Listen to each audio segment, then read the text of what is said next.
তাকে না দেখে আর থাকতে পারলাম না। কাকে রে? বুঝবি না রে। আপনারা হয়তো ভাবছেন নিধির ঘরে খাইতে যেতে বলল কেন। এখানে একটা কারণ হলো, বাড়িতে অনেক আত্মীয়, এখন আমাকে আলাদাভাবে খাওয়াতে হলে আলাদা একটা রুম তো লাগবে, তাই না? তখনই মামা খাবারের প্লেট নিয়ে ঢুকলো আর আমি টেবিলে বসে পড়লাম।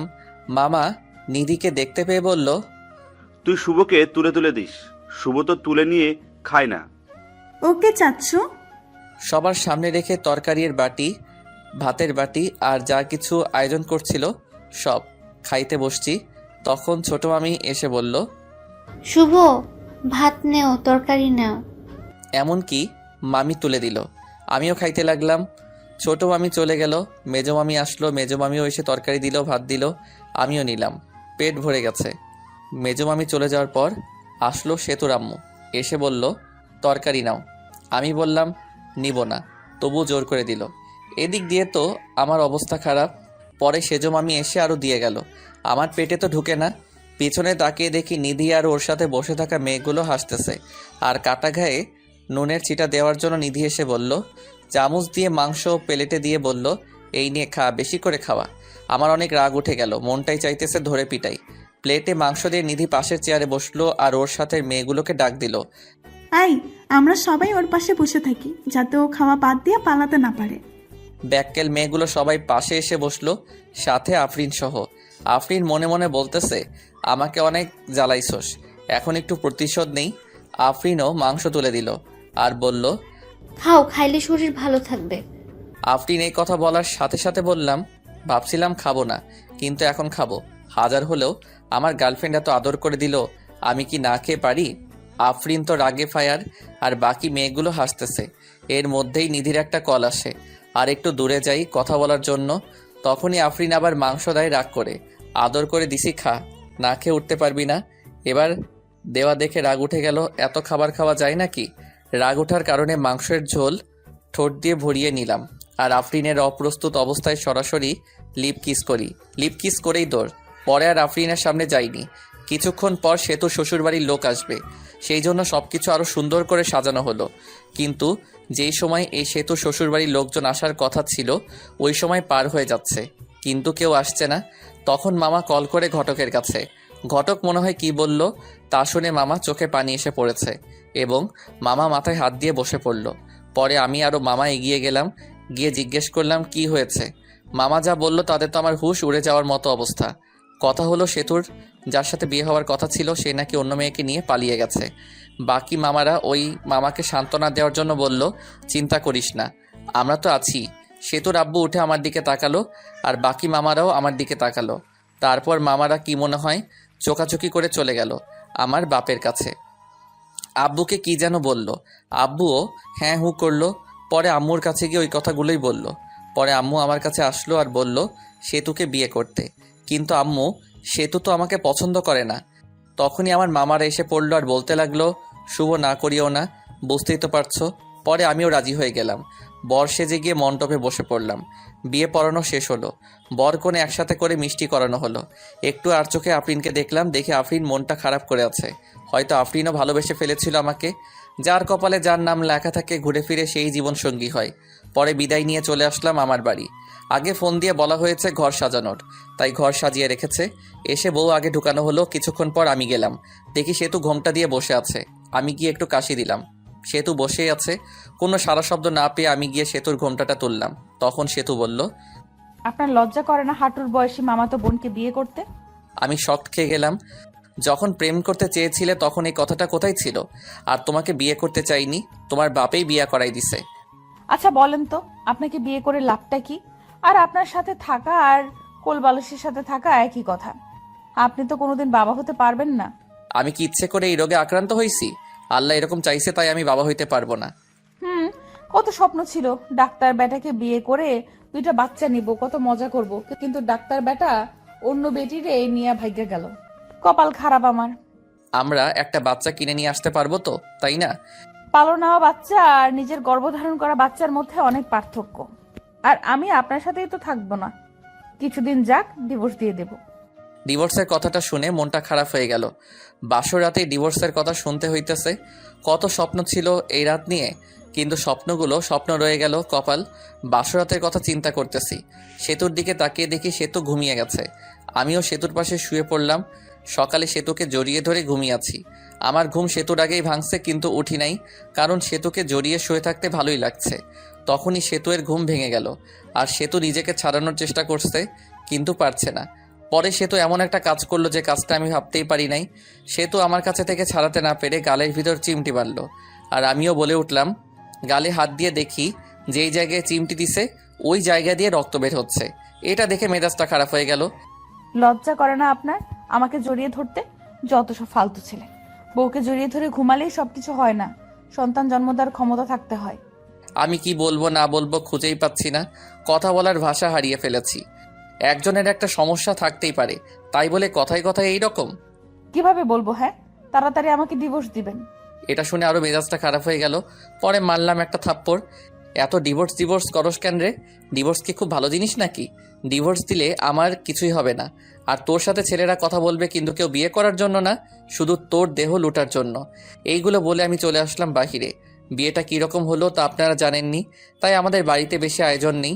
আমার ভালো বন্ধু আছে আমার বাড়ির পাশে, ওর নাম রবি। আমি রবিদের বাড়িতে চলে গেলাম।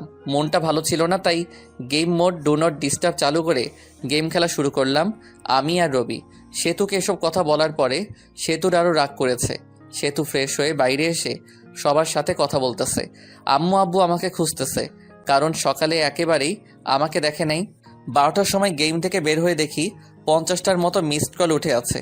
দেখি আম্মুয়ের নাম্বার থেকে কল এসেছে, আব্বু কল দিছে, আরেকটা অপরিচিত নাম্বার। আমি রবিদের বাড়ি থেকে বের হয়ে বাড়ির দিকে হাঁটা ধরলাম, আর অপরিচিত নাম্বারটাতে কল ব্যাক করলাম। কল রিসিভ করে, কিন্তু কথা বলে না। কে আপনি? হ্যালো হ্যালো, কিন্তু কথা বলে না। কিছুক্ষণ পরে পরে বলল আমি বলার পর চিনতে পারলাম সেতু কল দিছে। পরে কলটা কেটে দিছি। দেখি বাড়ির কাছাকাছি এসে পড়ছি। বাড়িতে ঢোকার পরপরই আব্বু আম্মু জিজ্ঞেস করলো, কই গেছিলা? রবিদের বাড়িতে গেছিলাম। এই কথা বলার সাথে সাথে শুরু হলো বকাবকি। আমি চুপচাপ সবকিছু শুনে ঘরে গেলাম, গিয়ে ফোনটা চার্জ দিলাম। ঘরে সেতু বসে আছে। আমাকে দেখে জিজ্ঞেস করলো, কই গেছিলেন এত সকালবেলা? কই গেছিলাম তুমি শুনে কি করবা? ফোনটা চার্জে দিয়ে বাইরে এসে পড়লাম। আমাদের বাড়িতে হালকা কিছু আয়োজন করা হয়েছে সেতুদের বাড়ি থেকে। 2-3 জন লোক আসবে আমাদের নিতে। আমি ফ্রেশ হয়ে ঘরে গিয়ে শুয়ে আছি, আর সেতু বসে থেকে ফোন চাপতেছে। ফোন চার্জে, তাই টিপতেও পারছি। সেতুর দিকে তাকিয়ে আছি। ওরকম তাকিয়ে থাকেন কেন? তখনই একটা ফোন আসলো। দেখি আমার বন্ধুর গার্লফ্রেন্ড এবং আমার ন্যাংটাকালের বান্ধবী ফোন দিছে। নাম হলো মিথিলা। ফোন চার্জে ছিল, তাই রিসিভ করে স্পিকার বাড়িয়ে দিয়ে বললাম, কি রে শয়তান, বিয়ে করলি আর একটু কইলিও না? তাতেই আবার বলতি বিয়ে করার সময় তোদের ছাড়া বিয়ে করবি না। হঠাৎ করে সবকিছু হয়ে গেছে, রবিকে বলার টাইম পাই নাই। রবি বলল তোর বউ দেখতে একদম বাজে। আমার দেখে রবির হিংসা হয়েছে, ওটা সুন্দর না তাই। আরো কি শুনলাম? কি শুনলি? শুনলাম রাতে বলে বিলাই মারতে পারস নাই। ধুর বেটি, এসব কি বলস? এমনি বললাম রে। পরে কথা কইরো, ফোন চার্জে আছে। আগে তো অনেক কথা বলতি, এখন বউ হয়েছে না, কথা বলবি কেন? বাবু রাগ করো না, রবি চিপাই নিয়ে চকলেট দিবনি। বান্দর, চিপাই নিয়ে চকলেট দিবে মানে? রবিকে বললেও রবি বলবনি কিভাবে চিপাই নিয়ে চকলেট দিতে হয়। এই কথা বলে কলটা কেটে দিলাম। আমি কেটে না দিলে কথা বলতেই থাকতো। ফোনটা রেখে সোজা হয়ে পিছনে তাকাতেই পারি নাই, দেখি সে তো দাঁড়িয়ে আছে। মেয়েটা কে ছিল আর আমাকে খারাপ দেখা যায় এটা বললো কেন? মেয়েটা কে আছে তোমাকে বলবো কেন? আর যাকে দেখতে যেরকম লোকে তো তাকে সেরকম বলবে। তুমি ওকে বাবু বললা কেন? ভালো লাগছে তাই বলছি। আর আপনি থেকে তুমি বলছো কেন? আমি তোমার বড়, সম্মান দিয়ে কথা বলবা। সে তো ঘরে বউ রেখে অন্য মেয়ের সাথে কথা বলতে লজ্জা করে না? লজ্জা করবে কেন? তোমাকে তো ডিভোর্স দিয়ে দিব। এটা শুনে রাগ করে সেতু চলে গেল, আর আমি শুয়ে রইলাম। কিছুক্ষণ পর সেতুর বাড়ি থেকে লোকজন আসলো। খাওয়া দাওয়া করে শ্বশুর বাড়ির দিকে রওনা দিলাম।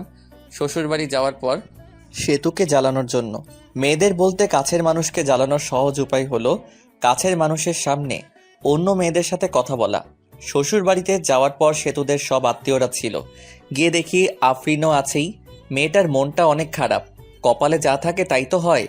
আমাদের যে থাকার রুম দেওয়া হয়েছে ওই রুমে আগে থেকেই সেতু ছিল। পরে গেলাম, গিয়ে দেখি সেতুর বোনগুলো একসাথে বসে আছে। আমিও তাদের সাথে যোগ দিলাম।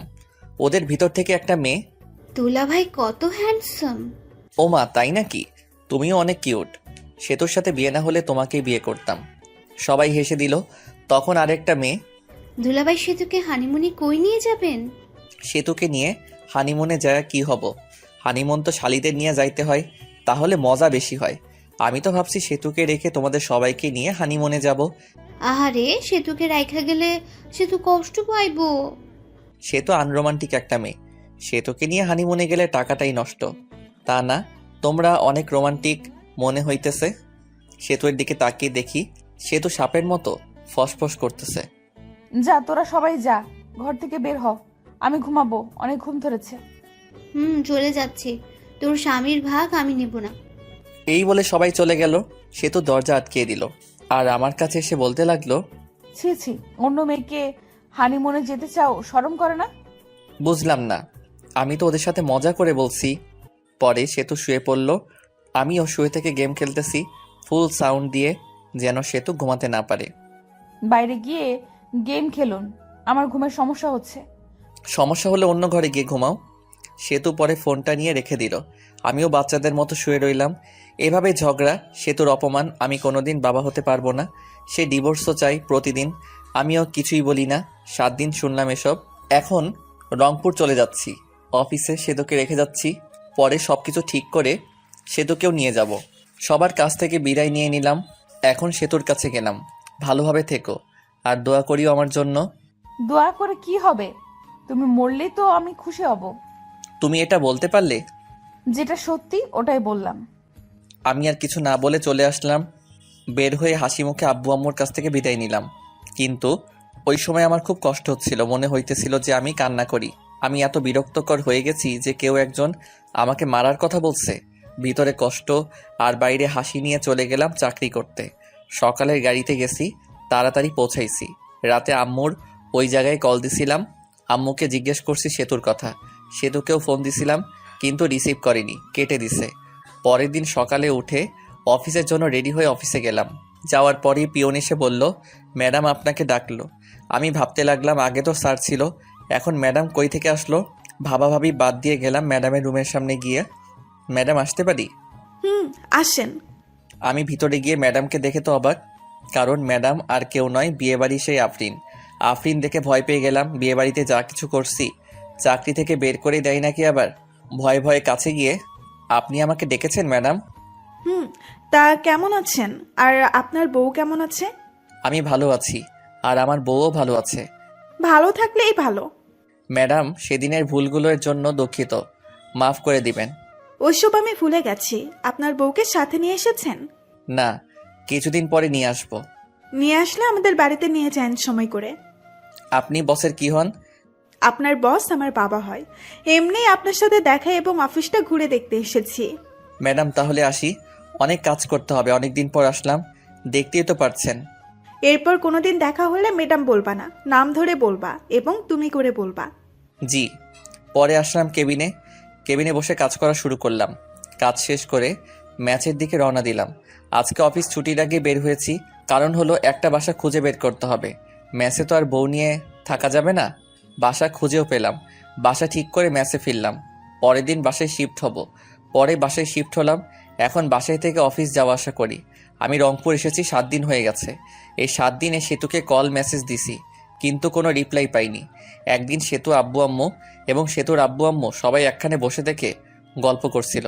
তখন সেতু সবাইকে একটা প্রশ্ন করে, আম্মু, ওর কি কোনোদিনও বড়সড় অ্যাক্সিডেন্ট হয়েছিল? না, শুভ খুব সাবধানে চলাচল করে। সবাই নাই করলো, কারণ আমার তো অ্যাক্সিডেন্ট হয়নি। কিন্তু ও তো বললো ওর একটা বড় অ্যাক্সিডেন্ট হয়েছিল, তারপর থেকে ওর বাবা হওয়ার ক্ষমতা হারিয়ে ফেলেছে। তোমার সাথে মজা করার জন্য বলেছে এসব। ও তো কোনো ডাক্তার দেখানোর জন্য হাসপাতালেও যায়নি। আমি তো অনেক বড় ভুল করে ফেলেছি। কি ভুল? আমি তো শুভর কথা বিশ্বাস করে শুভর সাথে অনেক খারাপ ব্যবহার করছি। শুভর কাছে ক্ষমা চেয়ে নিও, তাই হবে। পরে সেতু ওইখান থেকে চলে আসে আর ঘরে এসে ভাবতে লাগে পুরোনো কথাগুলো। এখন শুভকে কিভাবে পটানো যায় সেটাই ভাবতে হবে। শুভকে জানানো যাবে না যে আমি এসব জানি। শুভকে যখন আমি ভালোবাসি এর কথা বলেছিলাম, ও তখন বলেছিল এটা আবেগ। আমি তো কত কিছু বলেছিলাম, তারপর তো আমি কত খারাপ ব্যবহার করলাম। এখন শুভ কি আমায় মেনে নিবে? এখন শুভ ভালোবাসার কথা বললে কি ভাববে? শুভর সাথে তো আমি এই কয়েকদিন কথাও বলিনি। অনেকবার ফোন দিছে, আমি তোর ফোনটাও ধরিনি। পরে তো আবার ফোন দিবেই, তখন কথা বলবো। এখন আমি আর সেতুকে কল দেই না। উকিলের সাথেও কথা বলছি ডিভোর্সের ব্যাপারে। সে যত দ্রুত সম্ভব উকিল কাজটা করে দিতে চাইছে। 7 দিন চলে যায়, তাও সেতুকে একবারই কল দেই না। সেতু আমাকে কল দেয়নি। সেতুর এখন আর ভালো লাগে না। সেতুয়ের শুধু ইচ্ছে হয় শুভর সাথে কথা বলবে। সেতু মিস করে ওই দিনগুলো, যে দিনগুলোতে শুভকে দেখতেই পারে নাই। শুভ কত কিছু বলেছে। যখন সেতুর ফোনটা বেজে ওঠে তখনই সেতুর মনে হয় শুভ মেসেজ দিছে বা কল দিছে, কিন্তু শুভ কোনো মেসেজ বা কল দেয় না। সেতু শুভকে কল দিতে চায়, কিন্তু কোনো একটা কিছু কারণে শুভকে মেসেজ বা কল দিতে পারে না। এখন আর শুভের সেতুর কথা মনে পড়ে না। শুভের প্রথম প্রথম অনেক কষ্ট হয়েছে, আর নিজেই নিজেকে দোষ দেয়। সেতুকে মিথ্যা কথা বলাটা ঠিক হয়নি। এদিকে সেতু সবসময় মন মরা হয়ে বসে থাকে, কারোর সাথে বেশি কথা বলে না, শুধু শুভের কথা ভাবে। শুভের সাথে কথা মন চায় কিন্তু পারে না। ধৈর্য ধরে থাকে শুভ তাকে ফোন দিবে, কিন্তু শুভের নাম্বার থেকে কল আসে না। 1 মাস হয়ে গেছে, কিন্তু শুভ আর সেতুর মাঝে কথা হয় না। সেতু আর থাকতে না পেরে শুভকে কল দেয় রাতে, তাও আবার 12টার সময়, যে সময় শুভ ঘুমে মগ্ন হয়ে আছে। প্রথমবার ফোন ঢোকার পর ফোন রিসিভ করলো, কারণ শুভ তো ঘুম ভাঙেনি। পরের বার কল দিতেই শুভের ঘুম চোখে দেখে একটা কল এসেছে। পরে নাম্বার না দেখেই কলটা রিসিভ করে বলে, হ্যালো, কে? আমি। আমিটা কে? আমাকে চিনতে পারোনি? আমি সেতু। আরে বোন, কোন সেতু? আর এত রাতে ঘুমে ডিস্টার্বের জন্য কল করছো কেন? আমি তোমার বউ সেতু। বউ কথাটা শুনে শুভ নাম্বারটা ভালোভাবে দেখলো। সেতুই কল দিছে। পরে ভাবতে লাগলো, আব্বু আম্মুয়ের কোনো কিছু হলো নাকি? এত রাতে ফোন দিছে সেতু। আব্বু আম্মুর কিছু হয়েছে নাকি ফোন দিচ্ছে? আব্বু আম্মুর কিছুই হয়নি, কথা বলার জন্য ফোন দিছি। ফাইজলামি রাখো। বিএফ লগে ভাইগা গেছো নাকি? আবার এখন প্রবলেম হয়েছে দেখে ফোন দিছো? আচ্ছা, কোনো কিছু ভেবো না, সরাসরি আমার এখানে চলে আসো, আমি সবাইকে ম্যানেজ করে নিব। ঘরে স্বামী থাকতে অন্য পুরুষের সাথে পালিয়ে যাব কেন? স্বামী তো শুধু কাগজে কলমে। আচ্ছা বাদ, কালকে অফিসে যেতে হবে বাই। আর এত রাতে কোনোদিন কল দিবা না, যত সব ফালতু। এটা বলে ফোনটা কেটে দেই আর বন্ধ করে রেখে ঘুমিয়ে পড়ে। এদিকে সেতুর মনটা আরও খারাপ হয়ে যায়।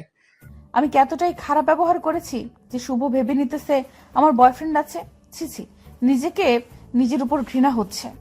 আর কিভাবে শুভ আগে মেসেজ দিত, কেমন আছো, কি করো, কথা বলার জন্য ফোন দিত, আর এখন কথাই বললো না, ঘুরে ফিরে আমাকে অপমান করলো। সারা রাত না ঘুমিয়ে পার করে রাত, আর ডিসিশন নেই শুভয়ের এখানে চলে আসবে, কারণ শুভ বলেছিল বাসা ভাড়া নিছে, আর যেতেও বলেছিল আমাকে। সকালে উঠে আব্বুর কাছে গিয়ে বলে, আব্বু আমাকে শুভর বাসায় রাইখা আসেন, আমি যাব, এটা ওকে বলবেন না। আব্বু মেনে নেয়, আর বিকেলের গাড়িতে তারা রওনা দেয়। আমার এখানে এসে আব্বুর দরজায় কলিং বেল চাপ দিই। শুভ তখন ভাবতে থাকে এই সময় আবার কে আসলো। অলসতা নিয়ে দরজা খুলতে যায়, দরজা খুললে তো অবাক শুভ। শুভ তখন আব্বুকে বলে, তোমরা আসবা, বলবা না? আসলে স্ট্যান্ডে আগায় যেতাম। সেতু বলল তোকে সারপ্রাইজ দেবে, তাই না জানিয়ে চলে আসলাম। আচ্ছা বসো, তোমাদের খাবারের ব্যবস্থা করি। শুভ সেতুর সাথে কোনো কথাই বলে নাই। একবার তাকিয়ে দেখেছিল সেতু অনেক শুকনা হয়ে গেছে। মনে হলো অনেক দিন ধরে খাবার ঠিকমতো খায় না আর ঘুমায়ও না। সেতুকে দেখেও না দেখার ভান করলো। সেতু আমার দিকে অসহায়ের মতো তাকিয়ে আছে। সেতুর দিকে লক্ষ্য না করে আমি খাবার কিনতে গেলাম। অবশ্য নিজেই রান্না করে খাই। আজকে শরীরটা ভালো ছিল না।